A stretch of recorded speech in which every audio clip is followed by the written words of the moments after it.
আল কোরআনের বাণী সৌজন্যে কমিউনিটি ব্যাংক।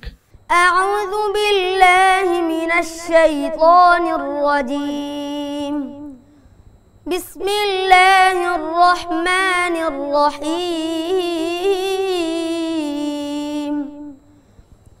ওয়াদ-দুহা ওয়াল-লাইলি ইযা সাজা মা ওয়াদ্দা'আকা রাব্বুকা ওয়া মা ক্বালা وَلَلْآخِرَةُ خَيْرٌ لَكَ مِنَ الْأُولَى وَلَسَوْفَ يُعْطِيكَ رَبُّكَ فَتَرْضَى أَلَمْ يَجِدْكَ يَتِيمًا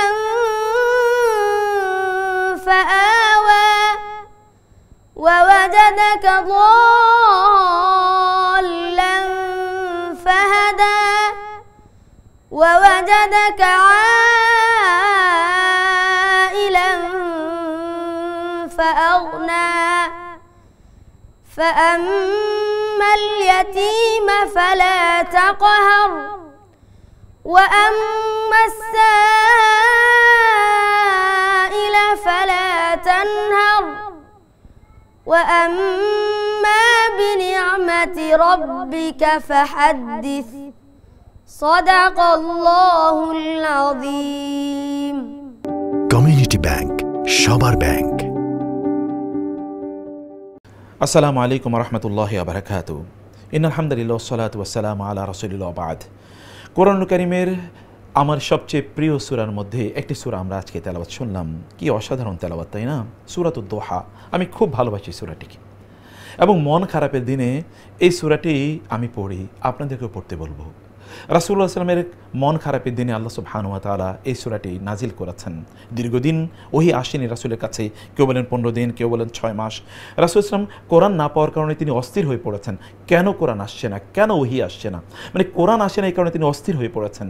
আর আমরা বছরের পর বছর, মাসের পর মাস আমরা কোরআন কিন্তু ধরিও না, স্পর্শ করি না, আমাদের মন খারাপ হয় না। তার কাছে কেন ওহী আসে না, কেন নতুন বক্তব্য আল্লাহ সুবহানাহু ওয়া তাআলা পাঠাচ্ছেন না, নতুন দিক নির্দেশনা পাঠাচ্ছেন না, তিনি অস্থির হয়ে পড়লেন। 15 দিন পর আল্লাহ সুবহানাহু ওয়া তাআলা, অথবা আরও কিছুদিন পর আল্লাহ সুবহানাহু ওয়া তাআলা পাঠানো ওয়াদ-দুহা, ভোরের শপথ। কেন ভোরের শপথ? রাতের যে অন্ধকার আছে না, এই অন্ধকার কেটে যাবেই।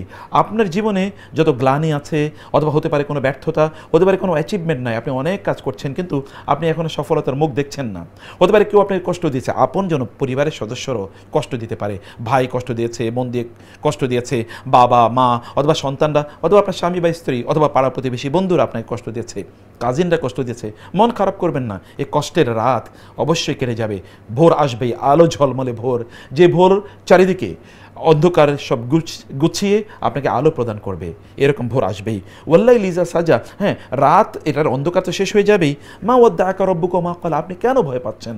আপনার রব কিন্তু আপনাকে ভুলে যান নাই, আপনাকে ছেড়েও দেন নাই। তিনি আপনাকে সৃষ্টি করেছেন, আপনার সকল প্রয়োজনকে নিয়ে অবশ্যই তিনি মিটিয়ে দেবেন। আপনার মন খারাপ, আপনার রবের কাছে আপনি হাত তুলে প্রার্থনা জানান। আপনার মন খারাপ, আপনি আপনার রবের সামনে সেজদায় লুটিয়ে পড়ুন, চোখ থেকে 2 ফোঁটা পানি ফেলুন এবং তাকে আপনার মনের আকুতি দিয়ে আপনি বলুন, রব তুমিই তো আমাকে সৃষ্টি করেছো, তুমি আমাকে কার কাছে ছেড়ে দিচ্ছ? তুমি তো আমার স্রষ্টা, তুমি তো আমার পালন কর্তা, তুমি তো আমার রিজিকদাতা, তুমি আমাকে সৃষ্টি করেছো, আমার যা কিছু করলাম তা তো তোমার হাতে আছে। একথা আল্লাহ সুবহানাহু থেকে বলুন। আল্লাহ সুবহানাহু ওয়াল আখিরাতু খায়রুল লাকা মিনাল উলা, আপনার অতীতের দিনের চেয়ে ভবিষ্যতের দিনগুলো আপনার জন্য অনেক অনেক কল্যাণকর হবে। ওয়ালা সাউফা ইউতিকা রাব্বুকা ফাতারদা, আল্লাহ আপনাকে এমন কিছু দেবেন আপনি সন্তুষ্ট হবেন। বিশ্বাস করুন, অতীতকে নিয়ে মেতে থাকবেন না। বিশ্বাস করুন, কষ্টগুলোকে মাথায় রাখবেন না, এগুলোকে ভুলে যান।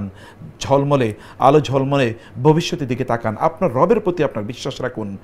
রবের প্রতি যদি বিশ্বাস রাখতে পারেন, তাইলে আপনার রব, আপনার নবীকে আল্লাহ সুবহানাহু ওয়া তাআলা ইয়াতীম হিসেবে পেয়েছেন, তাকে তিনি পথহারা হিসেবে পেয়েছেন, তাকে তিনি অসহায় হিসেবে পেয়েছেন, কিন্তু তাকে আল্লাহ সুবহানাহু ওয়া তাআলা মানব জাতির শ্রেষ্ঠতম ব্যক্তিতে পরিণত করেন নাই, তাকে সবচেয়ে বেশি সম্মান প্রদান করেন নাই। সেই রবই তো আপনার রব এবং সেই বাণীগুলো আপনার জন্য প্রযোজ্য।